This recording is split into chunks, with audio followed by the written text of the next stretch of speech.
నాకు దాహమగుచున్నది, నాకు దాహమగుచున్నది. యోహాను శుభవార్త 19వ అధ్యాయము 28వ వచనం. క్రీస్తునాథునియందు ప్రియమైనటువంటి సహోదరి సహోదరులారా, క్రీస్తునాథుడు సిలువపై నుండి పలికినటువంటి 7 మాటల్లో ఈ సమయంలో మనము ప్రత్యేకమైనటువంటి 5వ మాటను, నాకు దాహమగుచున్నది అనేటువంటి మాటను ధ్యానం చేస్తున్నాం. కావున మీ అందరికీ ఈ తపకాల క్రీస్తు సందేశంలోనికి ప్రత్యేకమైనటువంటి ఆహ్వానాన్ని పలుకుతూ ఉన్నాను.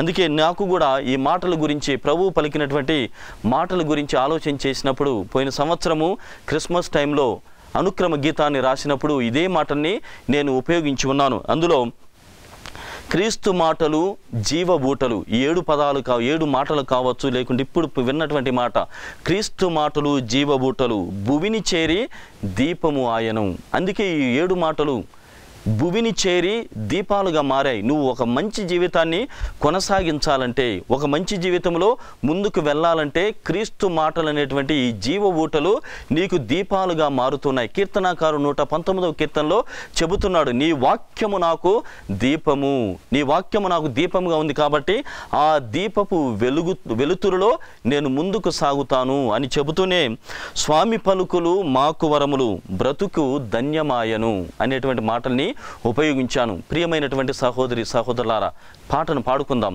క్రీస్తు మాటలు జీవ ఊటలు భువిని చేరి దీపమాయను, స్వామి పలుకులు మాకు వరములు, బ్రతుకే ధన్యమాయను.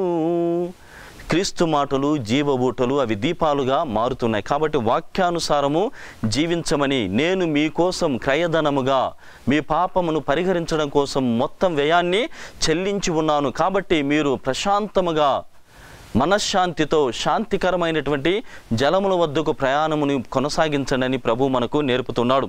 ఇంకా ప్రియమైనటువంటి సహోదరి సహోదరులారా, మరొక కోణంలో ఈ మాటని మనం ఆలోచించేస్తే ప్రకృతి స్పందన చాలా భయంకరంగా ఉంది. ప్రభువు శిలువపై నుండి అంతయు సమాప్తమైనదని తల వంచి మరణిస్తున్నటువంటి సమయాన్ని చూసి 2 శక్తులు బయటపడ్డాయి.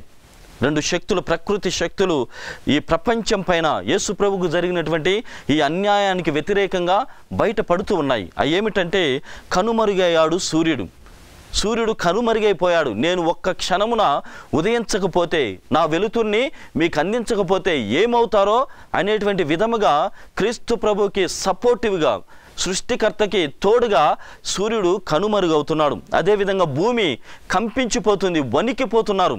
భూకంపము కలిగిందేమో అనేటువంటి ఆ తారాస్థాయి భయానికి గురి అవుతున్నారు. ఇలా ప్రియమైనటువంటి సహోదరి సహోదరులారా, ప్రభువు శిలువ మరణానికి గురి అవుతూ ఈ సమాప్తమైనది అని చెప్పినటువంటి మాట ద్వారా ప్రకృతి స్పందిస్తుంది. కావున ప్రభు ఒక్క మాట పలికితే, అందుకే ఆయన మాటలు జీవ ఊటలు, ఒక్క మాట పలికితే ఈ సూర్యుడు ఆగిపోగలడు. భూమి మనందరినీ కూడా తన నోరు తెరచి మనందరినీ కూడా కబలించగలదు. ఆ శక్తిని ఒక్క క్షణము సృష్టికర్త అనుమతి తీసుకోకుండానే సూర్యుడు కనుమరుగయ్యాడట. అప్పుడు దేవుడు గద్దిస్తున్నాడు. క్రీస్తు భగవానుడు తన శిలువపై నుండి గద్దిస్తూనే ఈ జవాబిచ్చాడని మనకు పండితులు చెలవిస్తున్నారు. ఇదిగో నీవు కనుమరుగు కాకూడదు, భూమి కంపించకూడదు అని చెబుతూనే అంతయు సమాప్తమైనది అని బిగ్గరగా కేకలు పెట్టాడని మనము వాక్యం ద్వారా సెలవిస్తున్నాం. కాబట్టి ఇక్కడ గమనించాల్సింది, ఇది విజయస్వరం, నేను నా తండ్రి ద్వారా సాధించాలనుకున్నటువంటి పని. కాబట్టి మీరు ఎక్కడా కూడా ఎమోషన్స్కి గురి అయ్యి ముందుకు వెళ్ళకూడదని ఈ ప్రకృతికి ఆయన బోధిస్తున్నాడు. ఆ విధంగా ప్రియమైనటువంటి సహోదరి సహోదరులారా, రాజీనామా పడినట్లుగా లేకుంటే ఓటమికి గురైనట్లుగా ఓ వైపున కనిపించినప్పటికీ కూడా విజయస్వరము ఇది, విజయాన్ని సాధించినటువంటి వాడును మొత్తాన్ని సెట్ చేస్తున్నాను అనేటువంటి విషయాన్ని మనకు బోధిస్తున్నాడు. ఇంకా గమనించినట్లయితే ప్రియ సహోదరి సహోదరులారా, ఆయన తన వ్యక్తిగతమైనటువంటి విషయాన్ని కూడా సమాప్తమైనది అనేటువంటి మాట ద్వారా చెప్తున్నాడు. ఏమి సమాప్తమైనది?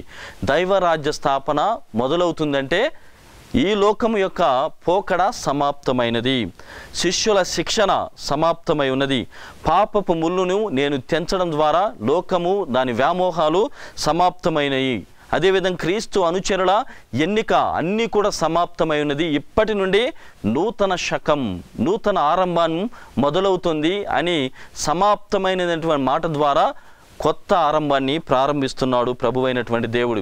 ఇంకా ప్రియ సహోదరి సహోదరులారా, మ్యాక్స్ లుకాడో అనేటువంటి థియోలాజియన్, వేదాంత పండితుడు ఈ విషయాన్ని చెబుతున్నాడు. గతంలో ఓసారి ఆదికాండం 1వ అధ్యాయము మరియు 2వ అధ్యాయాలు గమనిస్తే ఆదాము ఏవమ్మలను పిలిచి మీరు ఎక్కడా కూడా పడిపోకుండా జీవించాలి అని చెప్పాడు. కానీ వాళ్ళు పడిపోయారు. అప్పటి వరకు తర్వాతగా దేవుని చిత్తానుసారము గెలిచిన సైతానుపై యుద్ధాన్ని ప్రకటించి సైతానుపై గెలుపును నిరూపించినటువంటి వాళ్ళు ఎవ్వరు కూడా లేరు. ఆ విధంగా ప్రభువైనటువంటి దేవుడు పూర్ణ తత్వము కలిగి సైతాన్ను ఓడించాడు, నూతన శకాన్ని ఆరంభిస్తున్నాడు. ఈ లోకము సమాప్తమైనది అనేటువంటి విషయాన్ని చెబుతున్నట్లుగా అక్కడ కనపడుతోంది. రెండవదిగా ప్రియమైనటువంటి సహోదరి సహోదరులు, మన జీవితంలో ఎన్ని శ్రమలకు గురి అయినప్పటికీ కూడా విధేయత జీవితం ద్వారా ప్రతి దేవుణ్ణి సాధించుకోవచ్చు. విధేయత ద్వారా, శ్రమల ద్వారా దేవుని సాధించవచ్చు, సైతానుపై విజయము మనము పొందవచ్చు అనేటువంటి రెండవ అర్థము కూడా అక్కడ కనపడుతుంది. అందుకే మనం వింటాం, పునీత పౌలు గారు కూడా తిమోతికి వ్రాసినటువంటి 2వ లేఖ 4వ అధ్యాయము 7 నుండి 8 వచనాలుగా, ఇదిగో నేను మంచి పోరాటమును పోరాడి తిని గెలుపును గెలిచి తిని, గెలుపు పందెంలో నేను గెలిచి ఉన్నాను అని సెలవిస్తున్నాడు. ఆ విధంగా ప్రియమైనటువంటి సహోదరి సహోదరులారా, సమాప్తమైనటువంటివి అన్నీ సమాప్తమవుతాయి. కానీ మనము క్రీస్తు ప్రభువులో విధేయత ద్వారా సైతానుపై మనం చేసేటువంటి ప్రయత్నము ద్వారా శోధనను జయించవచ్చు, క్రీస్తుని మనం అంగీకరించవచ్చు, తండ్రి దేవుని చిత్తానుసారముగా జీవించవచ్చు అని నిరూపితముగా సాదృశ్యముగా అంతయు సమాప్తమై ఉన్నదని ప్రభువు సెలవిస్తున్నాడు. ఇంకా ప్రియమైనటువంటి సహోదరి సహోదరులారు, ఇంకొన్ని విషయాలు, ఏ విషయాలు సమాప్తమై ఉన్నవి, ఏమి అస్సలుగా ఏమి సమాప్తమై ఉన్నది అన్నప్పుడు పాత నిబంధన గ్రంథం నుండి గమనిస్తే పూర్వ వేదములో పాపాలను పరిహరించడం కోసం అనేకమైనటువంటి బలులను సమర్పించేటువంటి వారు. ఆ బలుల నుండి వచ్చేటువంటి రక్తం ద్వారా పాపము పరిహరించబడుతుంది అనేటువంటి అర్థముతో వాళ్ళు జీవించారు. కానీ ప్రభు ఏమంటున్నాడు, అవన్నీ ఇప్పుడు అవసరం లేదు. The blood which was shed at that time, it was only able to cover the sin. అంటే అప్పుడు పాపాన్ని కప్పిపుచ్చేటువంటిది. కానీ ఇక్కడ నేను చేసినటువంటి ఈ బలిత్యాగము, బలి ద్వారా పాపము కప్పిపుచ్చడం కాదు, పూర్తిగా పరిహరించబడుతుంది అనేటువంటి విషయం చెబుతూ అది గతము సమాప్తమై ఉన్నది. యోహాను శుభవార్త 1వ అధ్యాయము 29వ వచనము మరియు హెబ్రీయులకు వ్రాయబడినటువంటి లేఖ 9వ అధ్యాయము 24 నుండి 28 వచనాల్లో వీనిని గమనిస్తున్నాం. రెండవదిగా ఇంకా ఆయన వ్యక్తిగతంగా చెప్పాలనుకున్నటువంటి విషయం ఏమి సమాప్తమై ఉన్నదంటే ప్రవక్తల వాగ్దానాలు సమాప్తమై ఉన్నాయి. వాళ్ళు చెప్పినట్టు ప్రకారంగా అవి నెరవేరాయి. ఉదాహరణ గమనించినట్లయితే యెషయా ప్రవక్త ఏం చెప్తున్నాడు, ఆయన్ను బాధామయ సేవకుడిగా వచ్చినప్పుడు ఆయన పైన ఉమ్మి వేస్తారు, శ్రమలకు గురి చేస్తారు, గడ్డపు వెంట్రుకలను పెరికి వేస్తారు, తలకు ముళ్ళ కిరీటం పెడతాడు, ఈ బాధలను కలుగ చేస్తారు అని ఉన్నాయి. అవి ఇప్పటి నుండి ఇంకా లేవు, అవి సమాప్తమై ఉన్నవి. ఇంకా రెండవ ప్రవక్తను చూస్తే జకరియా చెప్తున్నాడు, గాడిదపై ఆయన వస్తాడు, రారాజుగా ఆయన గాడిదపై వస్తాడు, యెరూషలేం ప్రవేశం చేస్తాడు, ఆయన 30 నాణేలకు అమ్మి వేస్తారు అనేటువంటి విషయాన్ని చెప్పావు. అలాంటి మాటలు ఇంకా రావు, అవి సమసిపోతున్నాయి, సమాప్తమై ఉన్నవి. ఇంకా నేను పూర్తిగా వచ్చాను, పూర్తిగా మీకోసం జీవించాను, పూర్తిగా సంపూర్ణముగా పాప పరిహార బలిని సమర్పించాను అని చెబుతున్నాడు.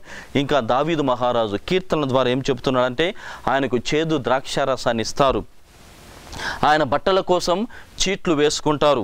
ఇంకా మోషే మరియు మెల్కీసెదెకు వలె ఒక మహానాయకుడిగా, మహాయాజకుడిగా ఆయన ఉంటాడు అని చెప్తున్నారు. ఆ విధంగా ప్రియమైనటువంటి సహోదరి సహోదరులారా, ప్రవక్తల వాగ్దానాలు ఇంతటి సమాప్తమైపోతూ ఉన్నవి. ఇక నా తర్వాత అనేటువంటిది ఏమీ కూడా లేదు, నేనే ఈ నూతనమైనటువంటి శకాన్ని కొనసాగిస్తున్నాను, సమాప్తము కాదు ఇది ఆరంభము అని ఆయన సెలవిస్తున్నాడు. కాబట్టి వీని ద్వారా క్రీస్తుని నమ్ముదాం, శిలువనాథుని కల్వరనాథుని అంగీకరించుదాం. మనము కూడా ఆయన వలె ఆయనలాగా జీవించడానికి ఆస్కారం ఉంది. మనము మన కుటుంబాలు దీవించబడుతూ ఉన్నాయి. ప్రియమైనటువంటి సహోదరి సహోదరులారా, ఇంకా ప్రభువైనటువంటి దేవుడు అంతయు సమాప్తమై ఉన్నది అనేటువంటి వాక్యం ద్వారా చెప్పాలనుకున్నటువంటి విషయం ఏమిటంటే, భౌతిక శ్రమలు ముగిశాయి, మరణము నన్నేమీ చేయలేకపోయింది, దాని క్రియలు ముగిసి ఉన్నాయి అని చెబుతున్నారు. ఇంకా భగవంతునికి భక్తునికి బంధము ఏర్పడింది. ఇప్పటి వరకు తెగిపోయి దూరముగా ఉన్నటువంటిది ఇప్పుడు అలాంటి ఆ బంధం, దూరంగా ఉంచినటువంటి బంధము తెగిపోయి కొత్తగా భగవంతుడు భక్తుడు కలిసి జీవించేటువంటి నూతనమైనటువంటి శకము పరవళ్ళు తొక్కబోతుందని ఆయన చెబుతున్నాడు.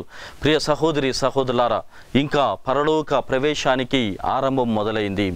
అందరూ కూడా పరలోకానికి చేరునట్లుగా మనకందరికీ కూడా ఆస్కారం ఉందని ఆయన చెబుతున్నాడు.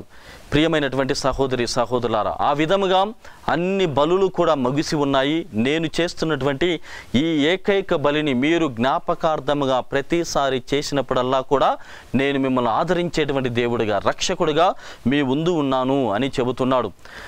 ప్రియ సహోదరి సహోదరులారా, ఇవన్నీ తెలుసుకున్న తర్వాత మనం వ్యక్తిగతంగా ఈ మాట ద్వారా, ముఖ్యంగా 6వ మాట అంతయు సమాప్తమై ఉన్నది అనేటువంటి ఈ మాట ద్వారా ఏమి నేర్చుకోవాలి? మన దైనందినటువంటి జీవితంలో చాలామంది ఎట్లా పడితే అట్లా జీవిస్తూ ఉంటాం, ఒక ఫోకస్ లేకుండా. ముఖ్యంగా యువకులు ఏదో సాధించాలనేటువంటి తత్వము వాళ్ళలో ఉండదు, సంకల్ప బలం అనేటువంటిది సరిగా ఉండదు. అందుకే ఈ వాక్యం ద్వారా నేను సాధిస్తాను, సమాప్తం చేస్తాను, నా స్టడీస్ కానీ ఏ ఇతరమైనటువంటి ఏమైనా కానీ చదివి సాధిస్తాను అనేటువంటి సంకల్ప బలము కోసం జీవించేటువంటి వ్యక్తులుగా మనము మారాలని ప్రభువైనటువంటి దేవుడు సెలవిస్తున్నాడు. మనము కూడా క్రీస్తు కోసం, క్రీస్తు కొరకు, క్రీస్తు ద్వారా రక్షింపబడేటువంటి వారముగా, క్రీస్తు కోసం జీవించేటువంటి వారముగా ఆ బలమైనటువంటి సంకల్పముతో జీవించాలని, అప్పుడు సాధించి తీరేటువంటి విధంగా మన జీవితాలు మార్చుకోవాలని ప్రభువు మనకు నేర్పుతున్నాడు. రెండవదిగా జీవితంలో ప్రాధాన్యతలను ఎన్నుకోవాలి. ప్రభువుకి 2 అవకాశాలు ఉన్నాయి మానవుడిగా. ఆయన చెడుని ఎంచుకోవచ్చు, మంచిని కూడా ఎంచుకోవచ్చు. కొన్ని వదులుకున్నాడు, కొన్ని కావాలనేటువంటి తత్వముతో కొన్ని వదిలేశాడు. అదేవిధంగా మనము కూడా ప్రభువునందు పెరగాలంటే, ఆధ్యాత్మికంగా ఎదుగుదల పొందాలంటే అనవసరమైనటువంటి వాటిని వదులుకోవాలి. అలా వదులుకోవడం ద్వారానే ప్రభువు నీవు నాకు ఇచ్చినటువంటి మాట ప్రకారముగా నేను అన్నీ కూడా సమాప్తమయ్యేటట్లుగా చేశానని నువ్వు కూడా చెప్పాలి. కొన్ని సాధించడం కోసం, కొన్ని పొందడం కోసం, కొన్నిని హత్తుకోవడం కోసం కొన్నిటిని వదిలిపెట్టాలి. ఇది 2వ విషయం మనం నేర్చుకోవాలి. ఇంకా విధేయత తండ్రి చిత్తానుసారం చివరి వరకు కూడా విధేయతతో ఆయన జీవించాడు. మరి మనం ఎందుకు జీవించలేకపోతున్నాం? ఎప్పుడు కూడా ఏదో జరిగిపోయిందనేటువంటి భావనలో ఉంటాం. విధేయతగా జీవించినప్పుడు సైతానుపై మనము సాధించగలం. అదే చేసి చూపించాడు. సమాప్తమైంది చెప్పడంలో సైతాను పోకడలకి నేను నో చెప్పాను అని, సమాప్తమై ఉన్నది అని అక్కడ చెప్తున్నాడు. విధేయత జీవితం ద్వారా మనము సాధించవచ్చు అనేటువంటి విషయాన్ని సాదృశ్యంగా ఆయన జీవిస్తూ మనకు చెబుతున్నాడు. కాబట్టి ప్రియమైనటువంటి సహోదరి సహోదరులారా, మనమందరము కూడా ఈ భక్తి భావముతో సాధించేటువంటి వ్యక్తులుగా, క్రీస్తు ప్రభు కోసం జీవించేటువంటి వ్యక్తులుగా మనల్ని దీవించమని ఆ దేవాతి దేవుణ్ణి వేడుకొందాం. ప్రియ సహోదరి సహోదరులారా, క్రీస్తు పలికినటువంటి మొదటి మాట, తండ్రి వీరేమి చేయుచున్నారో వీరు ఎరుగరు, వీరిని క్షమించండి అనేటువంటి ఈ మాటలో మరికొన్ని విషయాలని ఈ విరామం తర్వాత తెలుసుకుందాం.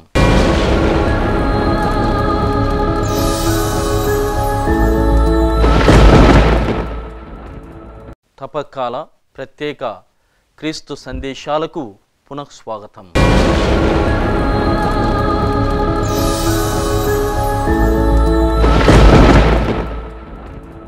తండ్రి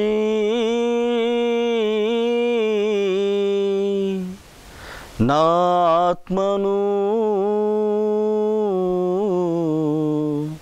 నీ చేతులలోనికి అప్పగించుచున్నాను. క్రీస్తునాథుని యందు ప్రియమైనటువంటి సహోదరి సహోదరులారా, తపకాల క్రీస్తు సందేశంలో భాగముగా మనం ఈనాడు ఈ 7వ మాట, తండ్రి నీ చేతుల్లోనికి నా ఆత్మను అప్పగిస్తున్నాను అనేటువంటి మాటను ధ్యానం చేస్తూ ఉన్నాం. ఇది లూకా శుభవార్త 23వ అధ్యాయం 44 మరియు 46 వచనముల కలయిక కలిగినటువంటి మాట. క్రీస్తు భగవానుడు తను మరణిస్తూ పలికినటువంటి మాట ఇది. చివరి మాట, తండ్రి నీ చేతుల్లోనికి నా ఆత్మను అప్పగిస్తున్నాను. తుది శ్వాస ముగిసేటువంటి దానికి ముందుగా పలికినటువంటిది. ఇది ఒక మాటలాగా మనకు కనిపించినా ఇది మాట కాదు, ఇది ప్రార్థన. ఇది ప్రార్థనా పూరితమైనటువంటి పలుకు, దేవునికి సర్వాన్ని సమర్పించుకునేటువంటి పలుకు. జీవిత చరమాంకములో అన్నీ నువ్వు అనుకున్నటువంటి విధముగా నీ చిత్తానుసారముగా జీవించాను ప్రభు అని నిద్రపోతూ చెప్పబోయేటువంటి మాట ప్రార్థన. ఇది ఈ మాట. ప్రియమైనటువంటి సహోదరి సహోదరులారా, యూదా మతానికి వాళ్ళ యొక్క సంస్కృతిలో సంప్రదాయ మతంలో చిన్నపిల్లలకు ఈ మాటను నేర్పించేటువంటి వారు. ఈ మాటను అనగా ఈ ప్రార్థనను వాళ్ళు చెప్పేటువంటి వారు. మనం చూస్తున్నాం చాలా మాటల్ని, చాలా పలుకులని వాళ్ళు బైబిల్ గ్రంథము నుండి అనగా కీర్తనల ద్వారా తీసుకునేటువంటి వారు. ఉదాహరణ గమనిస్తే 22వ కీర్తనలో నా దేవా నా దేవా నన్నేలా చేయి వెడనాడితివి. చూడండి ప్రభు పలికినటువంటి మాట. అదేవిధంగా 31వ కీర్తన 5వ వచనంలో తండ్రి నా ఆత్మను నీ చేతుల్లోనికి అప్పగించుతున్నాను. మనం ఇప్పుడే విన్నటువంటి ఈ మాట. అంటే ప్రతిసారి వాళ్ళు ఏమి పలికినా కానీ ఆ మాటల్ని అనుగుణంగా, కీర్తనకు అనుగుణంగా, బైబిల్ ప్రకారంగా ప్రభువైనటువంటి దేవుడు మాటను ఉపయోగించేటువంటి వాడు. మరి మన జీవితంలో ఎలాంటి మాటల్ని ఉపయోగిస్తున్నాం? కొన్నిసార్లు ఎంత పరుషమైనటువంటి మాటలు అంటే మనం ఎవరితో మాట్లాడుతున్నాం అనేటువంటి కనీసమైనటువంటి స్పృహ కూడా ఉండదు. ఓ తల్లి లేకుంటే ఓ తండ్రి కుమారునితో ఎట్లా పడితే అట్లా మాట్లాడడం, కుమార్తెతో ఎలా పడితే అలా మాట్లాడడం. అదేవిధంగా కుమార్తె కుమారుడు లేకుంటే బంధువులు ఎవరిని పడితే వాళ్ళు మాట్లాడినట్టుగా తల్లిదండ్రులని మాట్లాడలేం. కానీ మన నోరు తెరిస్తే ఎలాంటి మాటలు వస్తున్నాయి చూడండి. ప్రియమైనటువంటి సహోదరి సహోదరులారా, ప్రభువు నోటి నుండి వచ్చినటువంటి మాటలు ఎప్పుడు కూడా కీర్తనలు, ఎప్పుడు కూడా దైవనామ స్మరణ, ఎప్పుడు కూడా తండ్రి దేవుడు తనకిచ్చినటువంటి చిత్తానుసారముగా వాక్యాలని ఉపయోగించేటువంటి వాడు. ఆల్మోస్ట్ 7 పదములు, 7 మాటలు అన్నీ కూడా తన జీవితంలో అప్పటికే ఉపయోగించినటువంటి మాటలే. మనం గమనించినట్లయితే ప్రియ సహోదరి సహోదరులారా, సిలువ వేయు విధానంలో మీకు నేను ఇప్పటికే చెప్పి ఉన్నాను. మొట్టమొదటిగా ఆ 7 మాటల సారాంశంలో విషయాన్ని చెప్పాను. సిలువ వేసినప్పుడు ఆ బాధను తట్టుకోలేకుండా 2 రకాలుగా వాళ్ళు మాటలను ఉపయోగిస్తారు. సిలువపై నుండి బాధను తట్టుకోలేక శ్రమలు అనుభవిస్తూ కొన్ని మాటలు. కొంతమంది ఎలాంటి మాటలంటే తమ పుట్టిన రోజునే, ఆ జన్మదినమునే చీదరించుకుంటూ తర్వాత ఎందుకు పుట్టానని ద్వేషభావముతో వాళ్ళనే తిట్టుకునేటువంటి వాళ్ళు. మరి 2వ రకమైనటువంటి వాళ్ళు ఏమిటంటే అక్కడ ఉన్నటువంటి వాళ్ళను తిట్టేటువంటి వారు, లేకుంటే దీనికి కారణమైనటువంటి వాళ్ళందరినీ భయంకరమైనటువంటి పరుషమైనటువంటి మాటలు, బూతులతో తిట్టేటువంటి వారు. ఎందుకంటే ఎట్లా తిరిగినా చివరికి నన్ను చంపేటువంటి వాడివే కదా, కాబట్టి నిన్ను అనే చనిపోతాం, నీకు హాని చేసే చనిపోతా, నువ్వు చేసినవన్నీ బయట పెట్టే చనిపోతా అనేటువంటి భావంతో వాళ్ళు భయంకరమైనటువంటి మాటల్ని ఉపయోగించేటువంటి వారు. అందుకే వాళ్ళ నాలుకను కూడా కట్ చేసేటువంటి వాళ్ళని సెసరు అనేటువంటి ఆ హిస్టోరియన్ చెప్పాడని మీకు అప్పటికే చెప్పి ఉన్నాను. కానీ 3వ వ్యక్తిగా 2 దొంగ వాళ్ళ మధ్యలో యేసు ప్రభు మధ్యలో ఉంటూ అలాంటి మాటల్ని ఉపయోగించడం లేదు, ఆ మాటలను అసలు పలుకడం లేదు. తనకు కూడా సేమ్ అదే శ్రమ, అదే రక్తధారం, అదే రక్తముగా కారిపోవడం, ఇబ్బందికరమైనటువంటి పరిస్థితి. ఆయన కూడా భువనానికి గగనానికి మధ్యలో వ్రేలాడుతూ ఉన్నాడు. శరీరమును తన చేతులతో పట్టుకొని ఉన్నాడు. నరాలు బలహీనమైపోతున్నాయి, రక్తం కారిపోతుంది. అయినప్పటికీ కూడా తన నోటి నుండి ఇలాంటి మాటలు రాలేదు.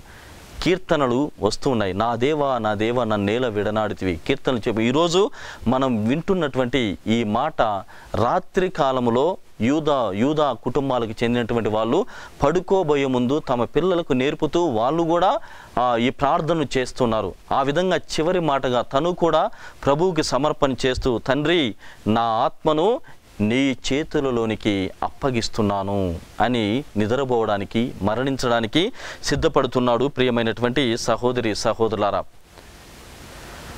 ఆల్బర్ట్ ఎడర్సన్ అనేటువంటి ఒక యూదా మతాధికారి క్రైస్తవత్వాన్ని పుచ్చుకున్న తర్వాత తన జీవితాన్ని మార్చుకొని కొన్ని విషయాలను ఈ మాట గురించి తెలియజేస్తున్నాడు. ఆయన వ్రాసినటువంటి పుస్తకంలో the life and the times of Jesus the Messiah అనేటువంటి దానిలో ఆయన దేవాలయపు తెర చినిగినటువంటి విధాన్ని చెబుతున్నాడు. ఎప్పుడైతే తండ్రి నా ఆత్మను నీ చేతుల్లోనికి అప్పగిస్తున్నాను అని చెప్పి ప్రాణము విడిచాడో, తుది శ్వాస విడిచాడో, దేవునికి ఆత్మను అప్పగించి ఉన్నాడో, అప్పుడు కలిగినటువంటి ఒక సంఘటనని ఆయన వివరిస్తున్నాడు. అప్పుడు ఏం జరిగిందంటే, ప్రభువు ఈ మాట పలికిన తర్వాత మరణించినటువంటి సమయంలో దేవాలయపు తెర పైనుండి కిందికి అలానే చినిగిపోయి ఉంది అని చెబుతున్నాడు. కానీ అంత సులభముగా జరిగేటువంటి విషయం కాదు. ఎంత ప్రకృతి శక్తి వ్యతిరేకంగా దానికి వెళ్ళినా కానీ ఆ దేవాలయపు తెర చినగదు అని చెబుతున్నాడు. ఆయన చెప్తున్నాడు 60 అడుగుల పొడవు, ఆ తెర 60 అడుగుల పొడవు మరియు 30 అడుగుల వెడల్పుతో ఉంటుంది ఆ దేవాలయపు తెర. ఇంకా గమనించినట్లయితే చేయి అంత మందము తెర, చేయంత మందము ఉంటుంది. ఈ చేయంత మందము అది చినుగుతుందంటే నమ్మగలమా? కానీ అది చినిగింది. 72 దారముల కలయిక పొందికగా ఆ తెర చేయబడి ఉన్నది అని ఈయన చెబుతున్నాడు. అయితే అది చినిగింది అంటే దేవాలయపు తెర 2గా విభజింపబడింది అని చెబుతూనే ఆయన ఒక ప్రత్యేకమైనటువంటి శైలిలో ఒక బంధాన్ని నెలకొల్పడం కోసం దేవాలయపు తెర చినిగిందని ఆయన వేదాంతపూర్వకమైనటువంటి అర్థాన్ని ఇస్తున్నాడు. అదేమిటంటే, ప్రియమైనటువంటి సహోదరి సహోదరులారా, దేవాలయపు తెర, యెరూషలేము దేవాలయంలో భక్తులు అటువైపుగా, ఆచార్యులు ఇటువైపుగా, దేవునికి సమర్పణ చేసేటువంటి యాజకులు ఒకవైపుగా ఉండేటువంటి వారు. లోపల ఏం జరుగుతుందో తెలియదు, కానీ అక్కడ ప్రార్థన చేస్తున్నారన్నటువంటి నమ్మకంతో ఉండేటువంటి వారు. అదేవిధంగా దేవుడు ఎక్కడో ఉన్నాడు, మనుషులముగా మనం ఎక్కడో ఉన్నాం. ఇలాంటి అపోహమైనటువంటి జీవితంలో దేవుడు మనకు కనిపించడు అనేటువంటి రీతిలో మనము కూడా ఉన్నాం. ఇప్పటికీ కూడా కొంతమంది అదే భావంలో ఉంటారు. కానీ క్రీస్తు ప్రభు రావడం, మన కోసం జీవించడం, మనలాగా మనలో ఆయన ఉండిపోవడం అనేటువంటిది కల కాదు. దేవాలయ తెరలాగా ఆయనకు మనకు సంబంధం లేనటువంటిది కాదు. ఆ విధంగా తన శరీరాన్ని, తన ఆత్మను అప్పగించుకున్నప్పుడు ఇవన్నీ కూడా సమసిపోయాయి. అలా దేవునికి భక్తునికి, భగవంతునికి భక్తునికి బంధము బలముగా ఏర్పడింది. ఎటువంటి తెర లేకుండా, ఎటువంటి మాధ్యమం మధ్యలో లేకుండా, ఎటువంటి ఆటంకము లేకుండా దేవునికి మనకు సంబంధాన్ని ఏర్పాటు చేసి తండ్రి దేవునికి తన చిత్తము అనుసారముగా ఆత్మను అప్పగించి ఉన్నాడని ఈయన సెలవిస్తున్నాడు. ప్రియ సహోదరి సహోదరులారా, ఇంకా ఆయన స్వయముగా క్రీస్తు ప్రభువే చెప్పాడు, ఇదిగో 3 రోజుల్లో ఈ దేవాలయము రాతిపై రాయి నిలువని కాలం వస్తుంది. అలానే జరిగింది, అలానే జరిగి తీరింది కూడా. ఆ విధంగా ప్రియమైనటువంటి సహోదరి సహోదరులారా, మనిషికి దేవునికి ఈ హృదయం ద్వారా బంధం ఏర్పడాలని ఇలాంటివన్నీ కూడా తొలగించుకుంటూ ఆయన తండ్రి దేవునికి సమర్పణ చేస్తూ ఉన్నాడు. ఇంకా ప్రియమైనటువంటి సహోదరి సహోదరులారా, ఈ ప్రార్థనని ఇప్పటికీ కూడా చెబుతూనే ఉంటారు. ఫాదర్స్ ముఖ్యంగా నైట్ పూట నిద్రపోవడానికి ముందుగా ఫాదర్స్ తమ ప్రార్థనలో ఈ ప్రార్థన చెప్తారు. సిస్టర్లు కూడా వాళ్ళకి ఇవ్వబడినటువంటి ప్రార్థన పుస్తకంలో 2 ఫాదర్లు సిస్టర్లు కూడా కంపల్సరిగా చెప్తారు. ఆ మధ్య కాలంలో మనకు కూడా తెలుగులో ఉన్నవి కొన్ని రాబోతున్నాయి. అవి వచ్చినప్పుడు మీరు వాటిని ఉపయోగించవచ్చు.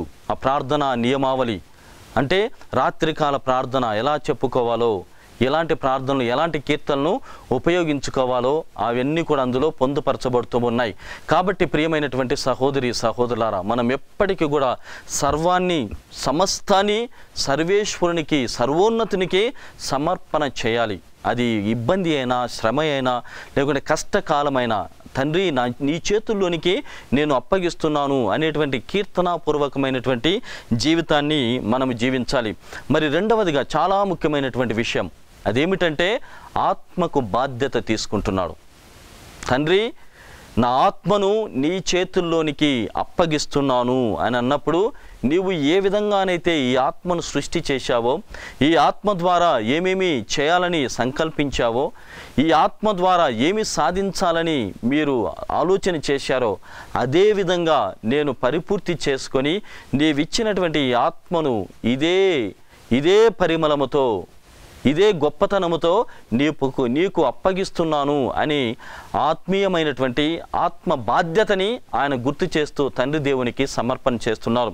అందుకే ప్రియమైనటువంటి సహోదరి సహోదరులారా, మనము కూడా కొంతమంది శరీరానికి కావలసినటువంటి పుష్టిని ఇస్తున్నారు, ఆత్మకు సంబంధించినటువంటి పుష్టిని ఇవ్వడం లేదు. అందుకోసమే ఆత్మ కోసం జీవించాలి. ఎంతోమంది పునీతులు చెప్పినటువంటి మాటలు ఏంటి?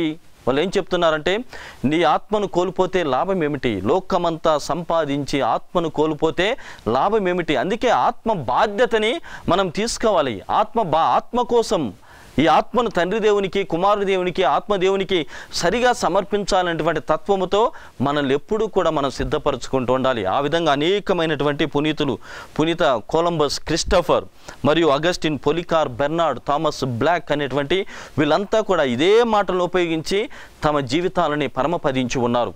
తండ్రి, నీ చేతుల్లోనికి నా ఆత్మను అప్పగిస్తున్నాను అని. మరి మనము కూడా ఇదే బాధ్యతను తీసుకోవాలి. ఎన్ని విన్నా, ఎన్ని చేసినా, ఎంత సంపాదించినా, ఎంత ఉన్నతమైనా, ఎంత కీర్తి ప్రతిష్టలు నీకు ఉన్నా, ఎంత గొప్పవాడి అయినప్పటికీ కూడా నీ ఆత్మ మాత్రము బలహీనముగా, అది ఇబ్బందికరమైనటువంటి పరిస్థితులు ఉంటే మాత్రం దేవునికి నీవు అంగీకార యోగ్యుడవు కాదు, నీవు యోగ్యుడవు కాదు, అర్హుడవు కాదు, యోగ్యతా జీవితాన్ని జీవించినటువంటి వాడివి కానే కాదు. కాబట్టి పరిశీలన చేసుకుందాం. సిద్ధపాటుతో ప్రభువుకి మన ఆత్మను అప్పగించడానికి ప్రయత్నం చేద్దాం. ప్రియమైనటువంటి సహోదరి సహోదరులారా, అలా చేసినప్పుడు ఆ ప్రభువు ఎంతో సంతోషిస్తాడు. నా ఆత్మను, నేను ఇచ్చినటువంటి ఆత్మ ప్రకారముగా ఈయన జీవించి ఉన్నాడు కాబట్టి నాలోనికి ఐక్యము కా, నాలో సంగమైపో నా సోదరి, నా సోదరుడా అని ప్రభువు పరలోక ప్రవేశం కోసం నిన్ను 2 చేతులు చాచి ఆహ్వానిస్తున్నాడు. కాబట్టి ప్రియమైనటువంటి సహోదరి సహోదరులారా, ఈ సమయంలో మరి గత 7 రోజులుగా మనం ధ్యానం చేస్తున్నాం.